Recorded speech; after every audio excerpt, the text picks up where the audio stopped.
before you were born. In fact, for those of you who are a student, this is probably before your parents were born. May 1975. Why does that stick out in my mind? It's because that's when I asked Debbie's father whether he would consent to us getting married. I'd already proposed to her, if you want to call it a proposal, by driving in my Volkswagen saying, I think this might be heading somewhere. This might be heading to something serious, maybe marriage. And Debbie said yes. And that was the extent of it. Okay, so it wasn't very auspicious. But anyway, we got there and Debbie's father's watching MASH. Now, this is not the reruns. This is the original time. And this is not, there's no VCR.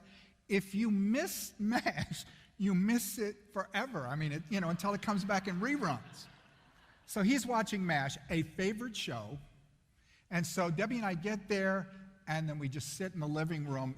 They're watching it in the den. We're sitting in the living room waiting.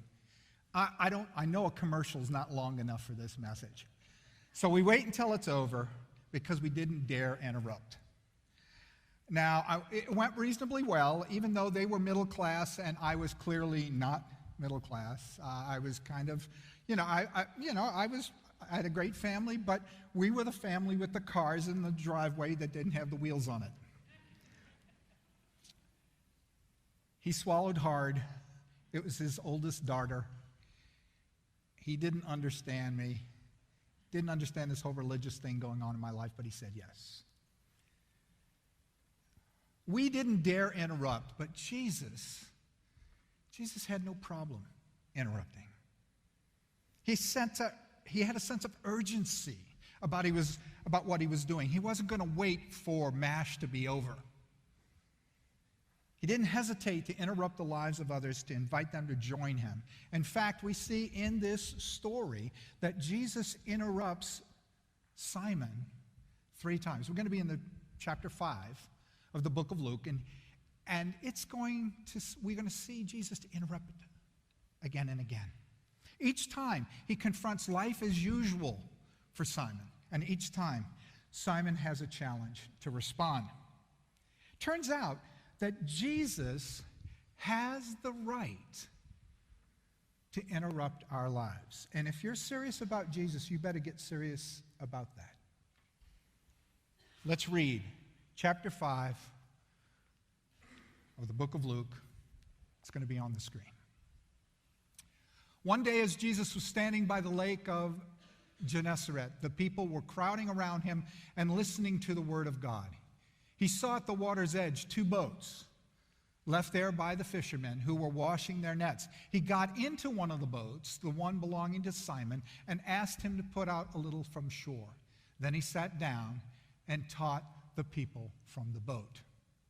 When he had finished speaking, he said to Simon, "Put out in the deep water and let down the nets for a catch."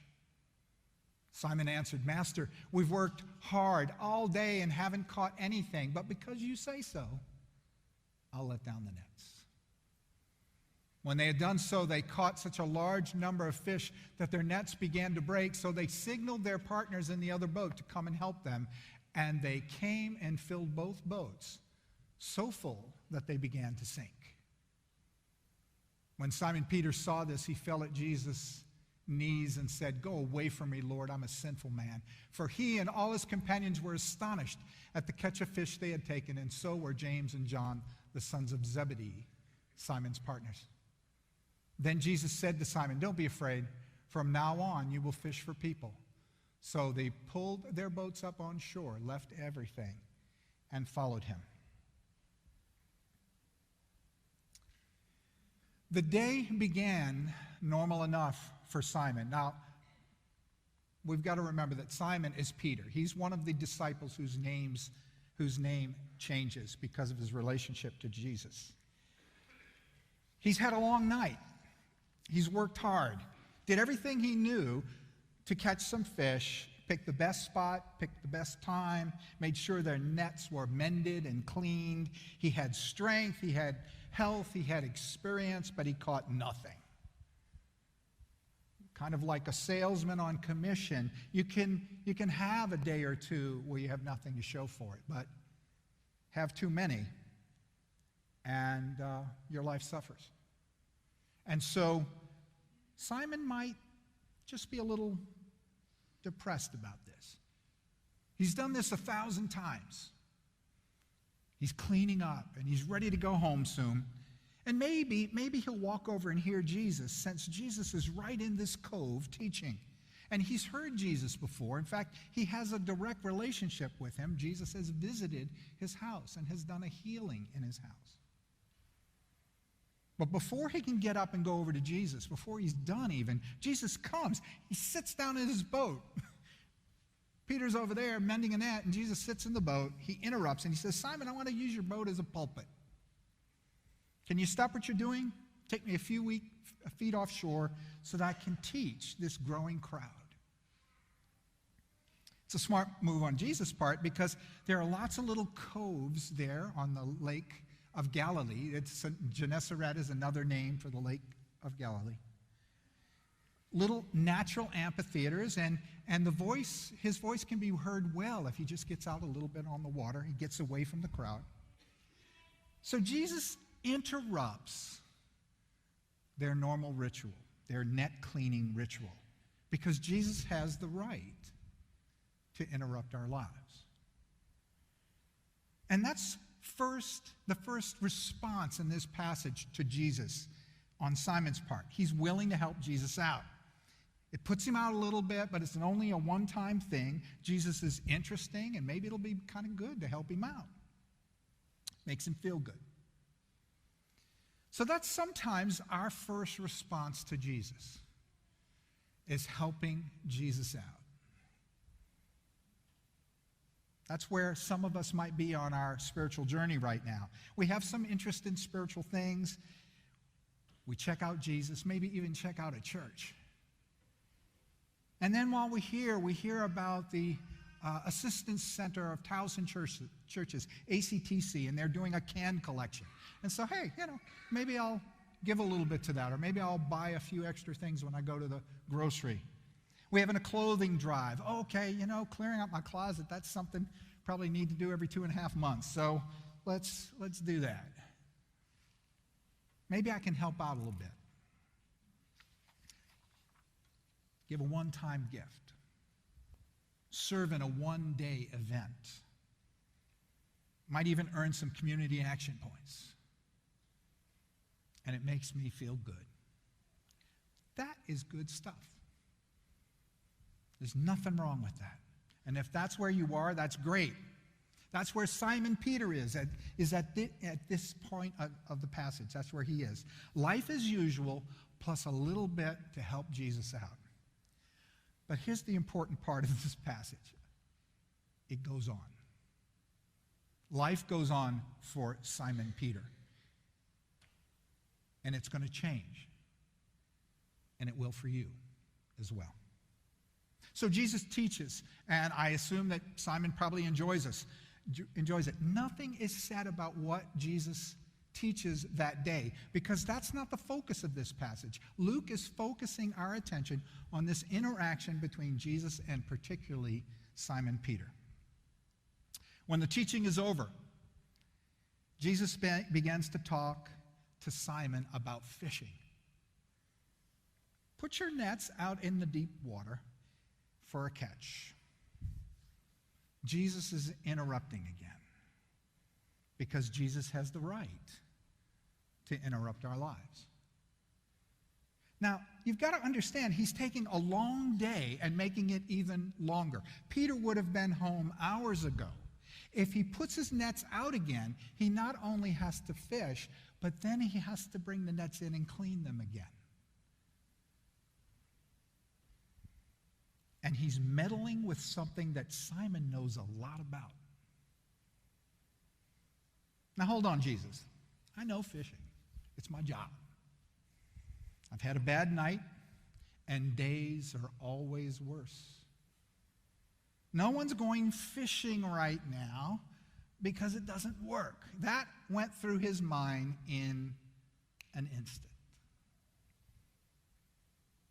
Peter has a natural reticence to let Jesus lead in an area where he feels his own expertise. Jesus is a great religious teacher, but he's not a fisherman. We all are tempted to feel that same sense of intrusion when Jesus starts to, through the scriptures, through our prayer, through our interactions with people, through a sermon, starts to feel like, uh-oh, there's something in my daily life, in my daily expertise that I might have to do differently. Yeah, Jesus, cool. But what do you really know about business? About supporting a wife and kids, about being a single parent, about having a 1-hour commute, about dating, about taking an AP exam? What do you know about these things? That isn't religious life. That's real life. Simon's okay when Jesus just wants somebody to help, wants to use his boat as a pulpit. But when his boat reverts to being a fishing boat, Simon has a moment in his heart of real conflict. Now, to his credit, Simon deals with it instantaneously. He gives a little pushback, and then he says, "But because you say so, I'll let down the nets." This might be a major moment for Simon, because it's more than just liking Jesus at this point. He's starting to be willing to do something stupid just because Jesus says so. There are some things about what it means to have integrity. There are some things about what it means to be honest. Some things of what it means to be a servant of others that to the world around us might seem stupid. This is more than just helping Jesus out. This is listening to Jesus and then doing what he says. And so this changes something we do all the time. And that's a different level of interruption. At this point, we realize there's no sacred and secular. One area where Jesus knows what he's doing, and then the rest of life, the majority of life, where we know what we're doing. And this is where we open our lives to Jesus, where we live, where we work, in our families. It changes what we do at dinner with the family. It changes how we treat our next door neighbor. It makes us decide to be a grill master for our neighborhood this fall. It affects how we study, how we handle our money, the way we respond to our teachers. It's lordship over daily things. So it's listening to Jesus in every part of life. So Simon takes this risk, and he has a huge catch. And why don't we see what that might have looked like?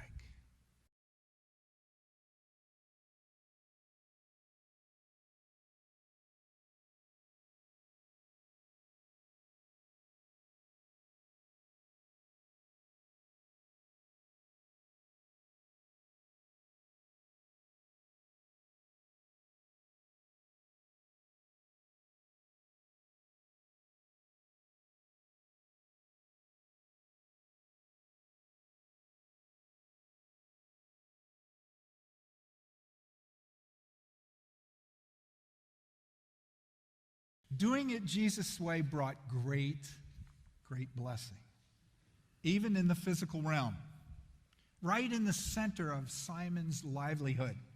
But instead of this being a great moment of joy, in this case for these guys too, instead of being this moment that they're thigh deep in fish, Simon realizes the reality about it. Jesus has just told him to do this. This is what's happened.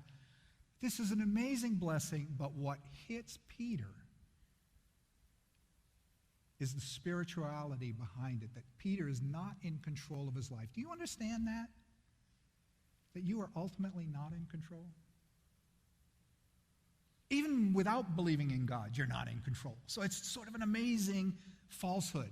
But with the knowledge of God, it's even more true that the one who holds reality is the one whom we worship.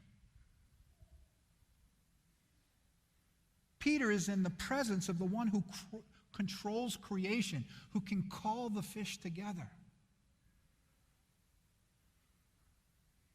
Power and authority, the giver of every blessing, and he's right there in the boat. And Peter is not ready for God to be that close. All the things about his inner life come crashing in. He is unclean. He is sinful.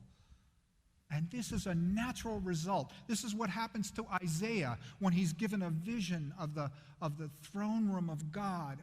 Woe is me, for I am a man of unclean lips, and I dwell in the middle of a people who have unclean lips, for my eyes have seen the Lord. It happens to John the Apostle after living with Jesus, seeing Jesus die, seeing Jesus resurrecting, receiving the Holy Spirit. He has a vision. He feels God come close, and he falls down as if he's dead. God is our friend, but God is still God. And Peter responds with fear. Jesus responds to Peter by saying, "Don't be afraid," but he doesn't leave it there. Jesus interrupts a third time. They're there. They've avoided the boat sinking by dividing the catch among two boats. There are friends helping him. They're thigh deep in fish. And Jesus says, "Leave it all and come and follow me." Now, this isn't a long-term thing, like, work on your finances, get it in a certain place, then come, and we'll make an appointment in March of next year. They leave their nets, they leave the catch, and they follow Jesus.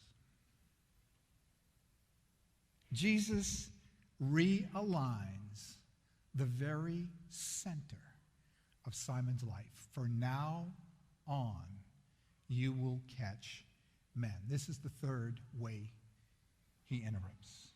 Simon can no longer live for himself, even a good life. Jesus is no longer interrupting how he does his job. He's calling him to an entirely new center for his life. Simon is being called to live for Jesus. He's called to live for his kingdom, to enter into Jesus' mission. And everything else in Peter's life is called to serve that. Because Jesus has the right to interrupt our lives. Simon pulled up his boat on shore. He left everything and he followed. This is where Simon becomes a disciple, because his life now is realigned. Nothing is going to be casual ever again about his relationship with Jesus. And this moment happens to us too, and it happens in different ways. For me, in college, I realized that my plans to be a musician or anything else really didn't matter anymore now that I met Jesus. All my best energy for the rest of my life had to be about Jesus' business of drawing people to himself and mobilizing God's people to serve the world that God loves. This came upon me within hours or days of becoming a Christian, moving people to Christ. For me, it meant changing majors. For me, it meant going to seminary. For me, it meant going into full-time ministry, although I never envisioned at that point that I'd ever be a pastor. But it doesn't always happen that way. It's not a matter of our job, whether you're a pastor or not. It's not a matter of where you live, whether you're a missionary or not.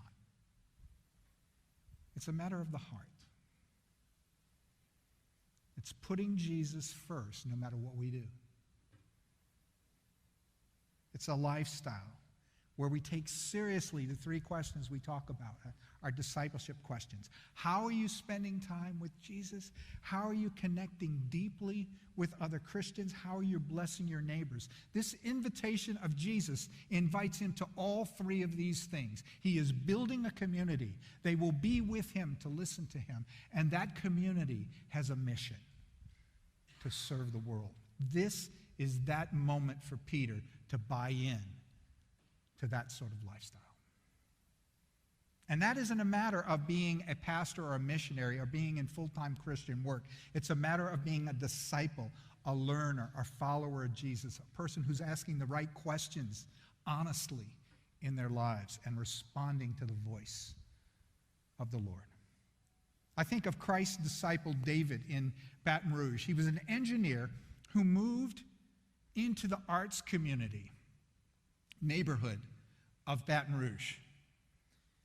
And he did that so that when he went home at night, he could reach out to people in what he felt like was the least Christian part of Baton Rouge, so that they could have parties and barbecues and late night conversations with the people who most needed to hear this message about forgiveness. I think of Kevin, a lawyer who served his whole career advocating for the rights of mentally ill people. Could have made so much more money doing something else, but was always there, standing up for the people who had no voice. I think of Valerie. He took an overseas appointment with Procter & Gamble so she'd get more opportunities to reach out to people in non-Christian countries, including Japan and China. I think of our own Dr. John Hankins. He died a number of years ago. He was a thoracic surgeon, and he was a surgeon who had a heart for Muslim countries, particularly Iran and Afghanistan, countries we know a lot about now.